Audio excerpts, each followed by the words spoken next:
आज सकाळपासून अशी बातमी येत आहे का उद्यापासून 3 दिवस पेट्रोल आणि डिझेल हे उपलब्ध होणार नाही। पण आपल्या माध्यमातून मी सर्वसामान्य नागरिकांना हे दिलासा देऊ इच्छितो का महाराष्ट्र प्रशासनाने पेट्रोल आणि डिझेल हे सर्वसामान्य लोकांना भेटण्यासाठी पोलीस प्रोटेक्शन टँकरला दिलेला आहे। तर उद्यापासून सगळे पंपांना पेट्रोल हे पोलीस बंदोबस्तमध्ये भेटणार आहे।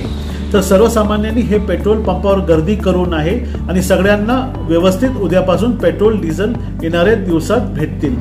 पेट्रोल डीलर असोसिएशन पुणे तर्फे कुठलाही संप पुकारलेला नाहीये ना। पेट्रोल पंप उद्यापासून किंवा आजपासून बंद राहणार आहेत।